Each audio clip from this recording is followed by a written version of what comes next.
Boa noite, pessoal. Eu acho que esse vídeo vai sair à noite. Então olha só, hoje nossa aula vai ser sobre o sistema endócrino.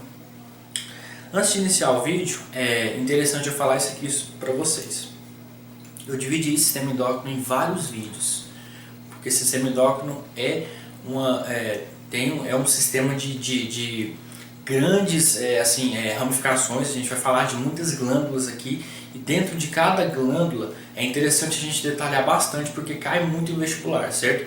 Então, nessa primeira parte do vídeo, eu vou apresentar para vocês o sistema endócrino, o que é, quais as funções, glândulas. Vou falar sobre as glândulas que os professores de biologia costumam falar, glândulas clássicas. São as glândulas que é interessante você estar estudando, entendeu? São as glândulas clássicas, a gente fala assim. As principais glândulas também pode ser chamada assim.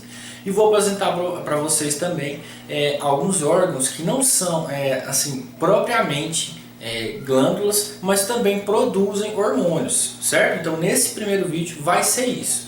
Aí a partir desse eu vou estendendo, vou fazer uns vídeos de no máximo 10 minutos falando sobre cada glândula, certo? É importante ressaltar que vai ter glândula que eu vou ter que iniciar em um vídeo e terminar em outro, porque é uma glândula muito extensa e eu não quero que o vídeo fique muito extenso, entendeu? Então, vamos começar aqui.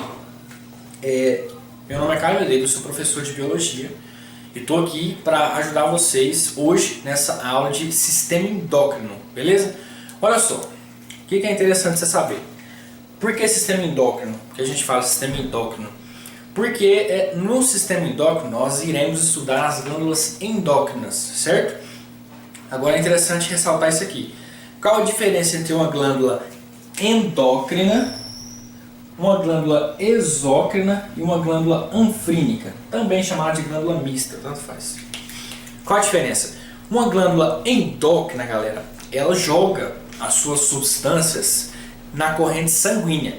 Endo vem de dentro, então você vai lembrar que endo dentro da corrente sanguínea, certo? Uma glândula endócrina vai jogar as suas substâncias dentro da corrente sanguínea, certo? Uma glândula exócrina vai jogar as suas substâncias via ducto na luz do órgão. Por exemplo, você conhece aí lá do sistema digestório as glândulas salivares. Elas jogam a sua substância, que é a saliva, lá no luz da boca, na luz da boca, certo? No órgão que é a boca. E uma glândula chamada de sudoríparas, as glândulas sudoríparas, elas jogam o suor para fora do seu corpo, certo? Na sua pele. Essas são as glândulas sudoríparas. Então ela é uma glândula exócrina, porque ela joga as suas substâncias ou na luz do órgão, fora da corrente sanguínea, ou para fora do seu corpo, que no caso das glândulas sudoríparas, certo? Então vamos lá. Glândulas endócrinas jogam suas substâncias dentro da corrente sanguínea. Glândulas exócrinas jogam suas substâncias para fora do corpo ou na luz de algum órgão. Um exemplo clássico: glândulas sudoríparas e glândulas salivares, certo? Um exemplo de glândula endócrina, eu coloquei aqui, é a glândula hipófise, você vai estudar também no sistema endócrino. Glândula hipófise e a glândula pineal. Essas glândulas jogam suas substâncias, que são os hormônios, dentro da corrente sanguínea, e ele vai agir em alguma célula-alvo, certo? O que é uma glândula anfrínica? Todo mundo viu aqui. Ela também pode ser chamada de mista, tá, galera? Glândula anfrínica ou glândula mista, glândulas mistas. Elas trabalham tanto de forma endócrina quanto de forma exócrina. Como assim? Olha só, vamos lá. Um exemplo clássico aqui é o pâncreas. Você vai estudar lá aqui no meu canal, tem uma aula sobre o sistema digestório. Lá no sistema digestório você vai estudar que o pâncreas, numa região chamada de ácinos, ele vai produzir o suco pancreático. Esse suco pancreático vai através de um ducto lá no duodeno. Ele vai ser despejado lá no duodeno. Então ele foi via ducto. Então nesse caso ela é uma glândula o quê? Exócrina, porque foi via ducto. E você vai estudar na minha aula de sistema endócrino aqui que o pâncreas, uma região chamada de ilhotas de Langerhans, vai produzir uma substância, um hormônio chamado de insulina. Essa insulina ela vai alterar a membrana plasmática para entrar em determinados aminoácidos e para a glicose. Só que como que essa insulina vai chegar lá na membrana plasmática? Através da corrente sanguínea. Então o pâncreas ele trabalha das duas formas, de forma exócrina, suco pancreático, e da forma endócrina, certo? Através da produção da insulina. Então é um clássico exemplo. Você sempre vai, quando você for estudar o sistema endócrino, um exemplo de glândula mista vai ser o pâncreas. Ele é o exemplo clássico que todo professor usa para passar esse conteúdo, certo? Um outro exemplo bacana aqui para falar para vocês também são as gônadas. Olha só, coloquei aqui as gônadas. O que é interessante? Lá nas gônadas, masculino e feminino, o que vai acontecer? Lá na mulher o óvulo e no homem os testículos, o testículo ele produz um hormônio chamado de testosterona, que você sabe. Só que ele também produz o espermatozoide.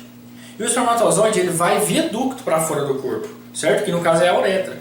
Já a testosterona ela vai agir dentro da corrente sanguínea. Então, esse é o exemplo masculino. E tem as gônadas femininas, certo? O que é a gônada feminina? É o sistema reprodutor feminino. Você vai estudar lá que tem o ovário, certo? Nesse ovário vai ser produzido, certo? Os hormônios femininos, que um exemplo é o estrógeno, e vai ser produzido também o óvulo, certo? Que vai sair de lá através de um ducto, que no caso é a tuba uterina, certo? Então tem todos esses exemplos aí. Agora eu vou nomear para vocês aqui as glândulas clássicas que eu falei para vocês e vou comentar sobre alguns outros órgãos que também produzem hormônios, porém não são propriamente glândulas, certo? Não são considerados totalmente glândulas, beleza? Bora lá. Vamos lá então, galera, vamos falar aqui. Olha só, é interessante que você veja isso de cima para baixo, certo? Então vamos lá, vamos começar aqui. A primeira glândula que a gente vai falar aqui é da glândula pineal. Ela está lá no nosso diencéfalo, eu vou detalhar mais quando a gente for falar dela, certo? Então é a pineal. Saindo ali da pineal, mais ou menos na mesma região ali, a gente encontra a hipófise, a glândula hipófise, certo? Uma glândula muito importante que a gente vai falar muito sobre ela aqui no vídeo, beleza? Depois da hipófise a gente vai passar para a tireoide. Então, pineal, hipófise, tireoide. Ela fica numa região aqui no nosso pescoço chamada de cricoide, certo? Essa é a tireoide. Saindo aqui da tireoide, então saindo da tireoide a gente vai para o pâncreas. O pâncreas, a gente vai estudar a parte endócrina dele, certo? No sistema endócrino. Então o pâncreas é muito importante. Saindo do pâncreas a gente vai para as suprarrenais. Saindo aqui do pâncreas fica mais ou menos aqui nas costas, mais embaixo, chamado de suprarrenais. Aquela glândulazinha que fica lá em cima do rim, certo? Antigamente elas eram chamadas de adrenais. Hoje são chamadas de suprarrenais, certo? Porque são duas glândulas, certo? Saindo aqui de suprarrenais, a gente vai lá para as gônadas. As gônadas na mulher é o ovário, certo? Os ovários. E no homem é os testículos, certo? Então tá aqui, testículo. Dito isso, é importante você saber que existem outros órgãos que também produzem hormônios, porém não são propriamente ditos glândulas, certo? Olha só, um exemplo que eu coloquei aqui é o estômago. Nosso estômago, para quem não sabe, ele produz dois hormônios, um deles chamado de gastrina.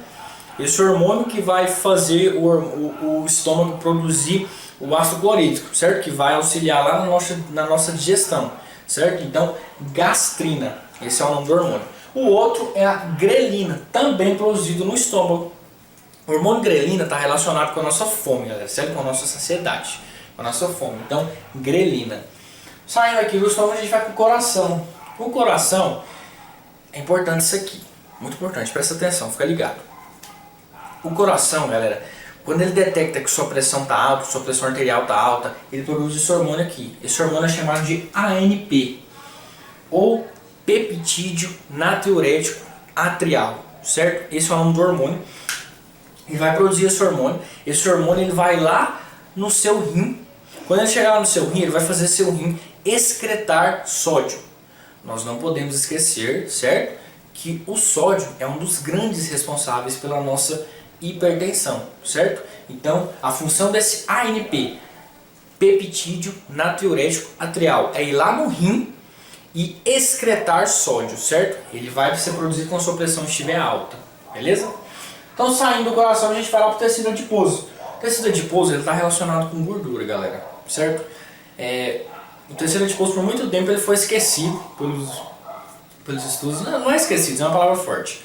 É porque não se tinha, é igual ao apêndice, não se tinha um estudo sobre ele.